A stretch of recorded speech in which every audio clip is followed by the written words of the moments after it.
March 15th, 2024, 6:43 in the morning.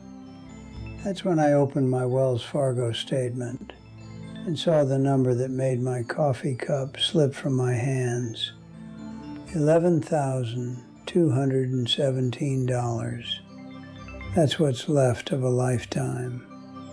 The ceramic shattered against my kitchen floor, the same floor where my wife Martha used to dance while making Sunday pancakes, the same floor where we counted pennies in mason jars, dreaming of the day we'd have enough to rest.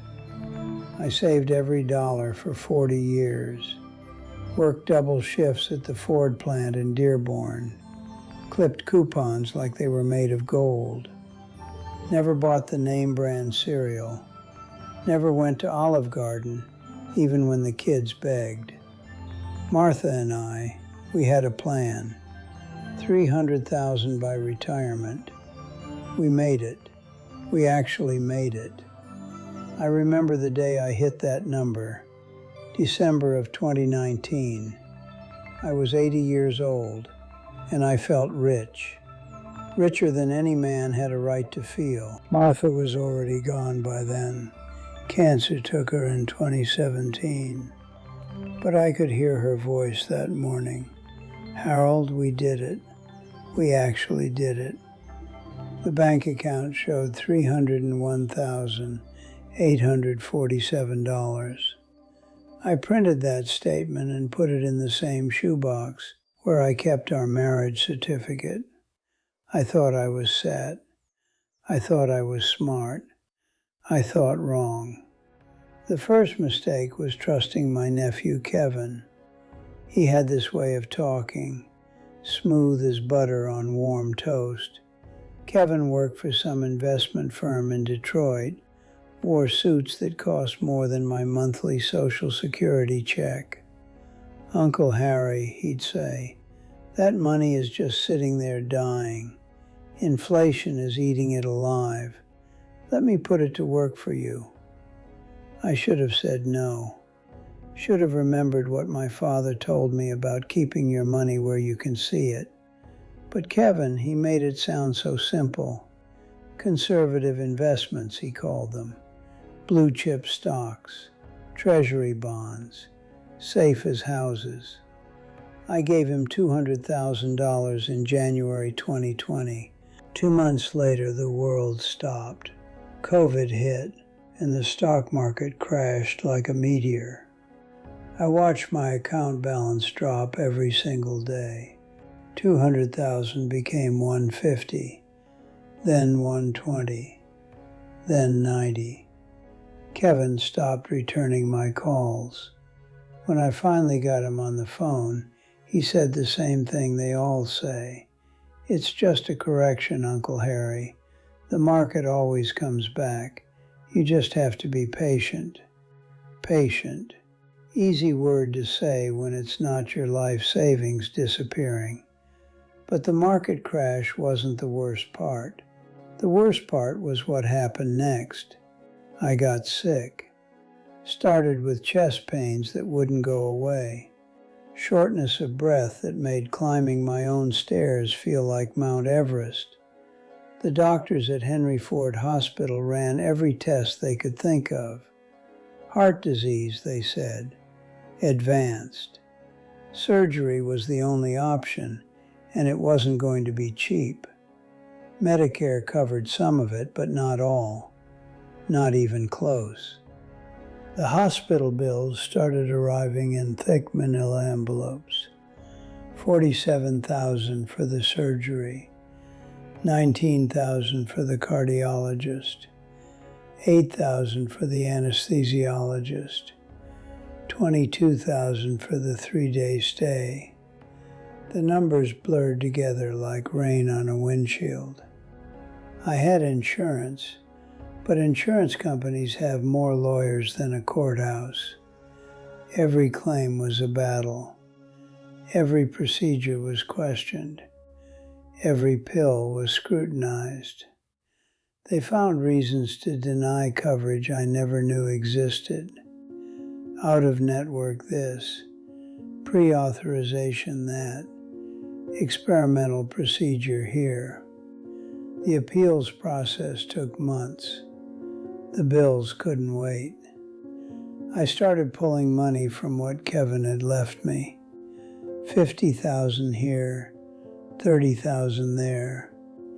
Each withdrawal felt like cutting off a piece of myself. Then my furnace died. Middle of February, temperature dropped to 12 below. The repairman, nice kid from Redford, shook his head and said what I already knew. "She's done, sir. Been running since the Clinton administration. You need a whole new system.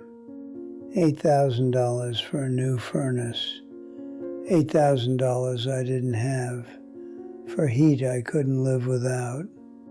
I called Kevin one more time. His assistant said he'd moved to California. Different firm. No forwarding number. The $60,000 that was left of my stock investments had become $37,000. I pulled it all out and put it back in my checking account. At least there I could see it disappear honestly. The medical bills kept coming. Physical therapy, 3 times a week at $90 a session. Medication that cost $400 a month, even with my Medicare Part D.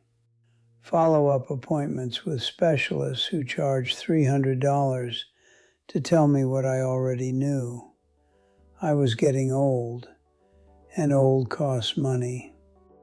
I don't know who needs to hear this, but most people think Medicare covers everything when you turn 65. That's the biggest lie ever told. Medicare has more holes than a screen door, and falling through those holes costs everything you've saved. The house started falling apart next. 40-year-old roof decided it was tired of keeping the rain out. Plumber said my pipes were older than disco music. The property taxes in Wayne County went up again. The homeowner's insurance doubled after a neighbor's house fire. Every month brought a new expense I hadn't planned for, couldn't afford, but couldn't avoid. I thought about selling the house. The realtor, a sharp woman with kind eyes, walked through every room and gave me the news gently. The market was good, she said, but the house needed work. New roof, new plumbing, fresh paint, updated kitchen. $20,000 in repairs before I could even think about listing it. Or I could sell it as is for half what it was worth. Either way, I'd end up with maybe $60,000 after paying off the remaining mortgage. $60,000 to find a new place to live, to start over at 85. I couldn't do it. This house holds too many memories. This is where Martha and I brought our daughter home from the hospital, where we celebrated every Christmas, every birthday, every small victory life gave us. The kitchen table where we planned our future is the same table where I now sort my pills and count what's left. The living room where we watch Johnny Carson is where I now fall asleep, watching infomercials for reverse mortgages, wondering if I'm desperate enough to consider it. My daughter Sarah calls from Phoenix every Sunday. Sweet girl, but she's got her own troubles. Her husband lost his job during the pandemic, and they're raising twin boys who need everything teenagers need. College funds, car insurance, medical bills of their own. I can't ask her for help. Won't ask her for help. This mess is mine to carry. The grocery store has become a mathematics problem.